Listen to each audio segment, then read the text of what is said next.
head. Well, I mean, you know, this must be really strange for you, the fact that, you know, the films that you started have now become a theme park ride. I mean, what do you think?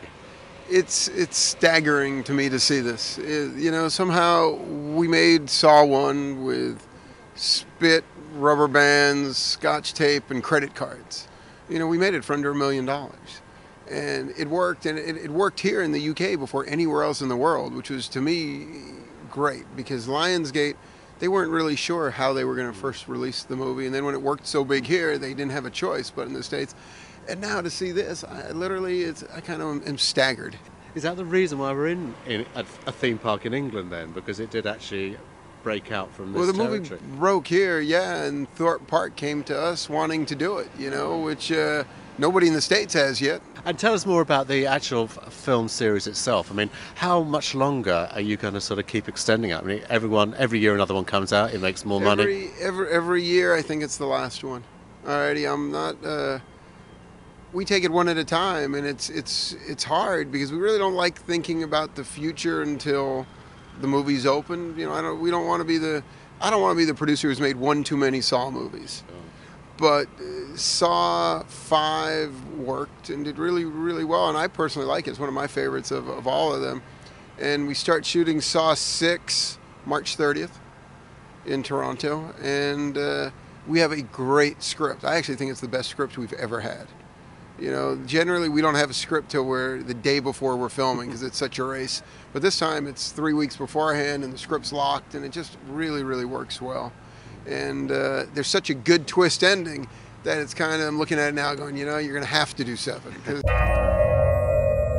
Jigsaw's wife, everybody. I mean, how fantastic is this? I mean, you've got apparently a much bigger role in Saw 6. I do. Whatever you can tell us about it, tell us about it. A lot of the questions about my character, if I'm good or bad, evil, sinister, or just pure wonderful, it's all going to be answered in this film. Ah. Yeah, and also what's in the box. Yes, that's what we're all wanting to know, yes. Of course. So why exactly are you here then? You're here to help promote the ride at Thorp Park itself. You wanted to come over. They asked you to sort of like lend some glamour. Sure, that's why. No, my fiance Mark Burg got invited here, so I just kind of tagged along because I had a few free days, and I've never been to London, so I'm excited to be here, and the ride looks amazing. And yeah, I love to talk about Saw. Whenever anyone asks me about it, I talk. What's the sort of the films meant to you? I mean, really, I mean, you've become quite a sort of like an icon, really, in the Saw movies, as much as like Tobin Bell himself, I think. I have? Oh, good. Well, I just think it's an amazing franchise. You know, I think it's a very smart horror film. It's a thriller. It's a puzzle. It's very twisted, but it's shot so well, and it's very real. And I think people have clued into it just because it's really cool, and it does have a good message. As strange as it seems, I mean, Tobin, you know, John Kramer, has a good message, which is appreciate your life, and I think that's very cool, and we should all do a lot more of that. And when you look around at this sort of like setup here, I mean, what do you think? I mean, have they sort of recreated it reasonably well, do you think? Yeah, when I walked inside, I mean, I felt like I was on a Saw set. It's really incredible, and there are some things from the real Saw sets here. I know that the producers flew them over, and it's very real and very cool. FrightFest is delighted to be able to present Repo the Genetic Opera on its very first UK leg of a sort of a mini tour. So we're absolutely delighted to have the two co-creators with us, Darren Smith, Terence Zadunich, and of course the director of Saw 2, 3 and 4, and Repo, Darren BOUSMAN.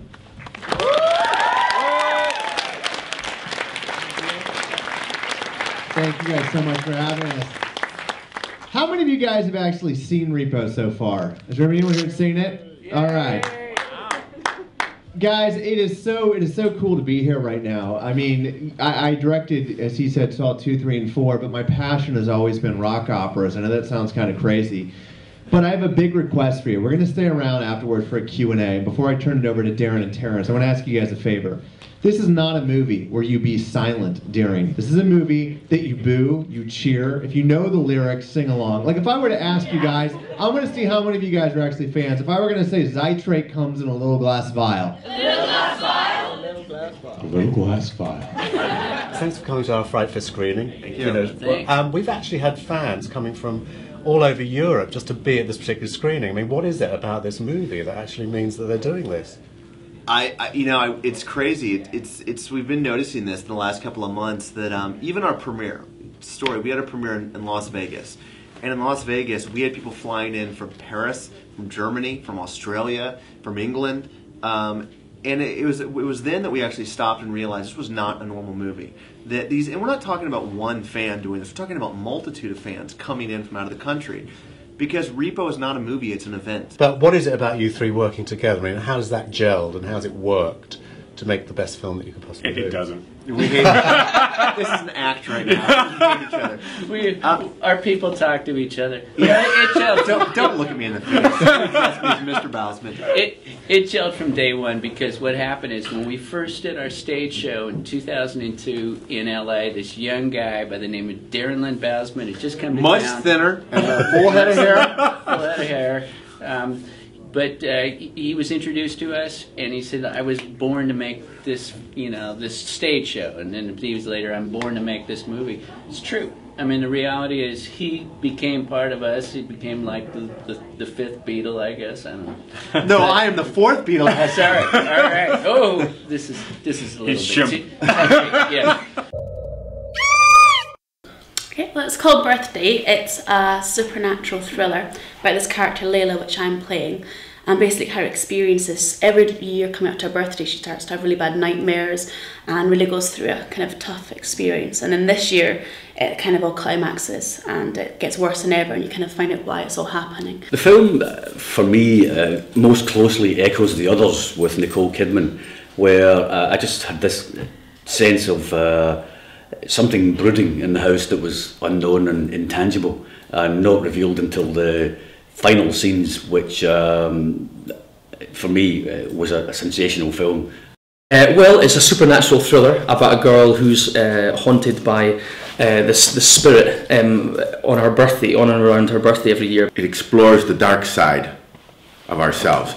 You know, we're used to being in a haunted house where it's an object or a ghost, things like that. But this film explores our own dark side, where the haunted house has been put into us. She's a very interesting character to play.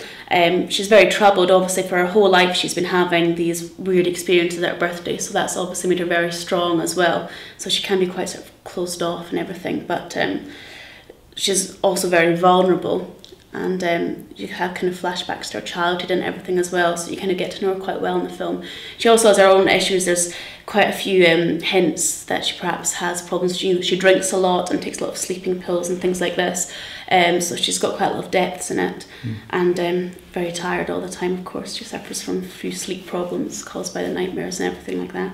So Victor owns this estate where the whole thing takes place, which is filmed in the beautiful Pollock House.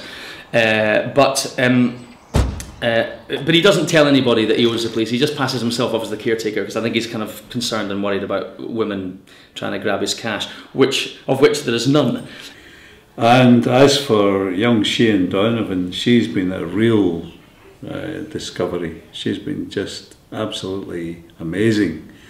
Her range for someone so young is just mind-blowing. I went out to grab a cup of coffee and bumped into this young lady, and I thought, well, she looks great, who turned out to be the actress we were next auditioning. Alex and I looked and turned to each other after she read one line. I cast Robert CAVANAH because I've worked with him before, and I know what he's capable of giving, I know what he's capable of doing. We were looking for somebody who could kind of be the handsome hero and be brooding and interesting and enigmatic at the same time.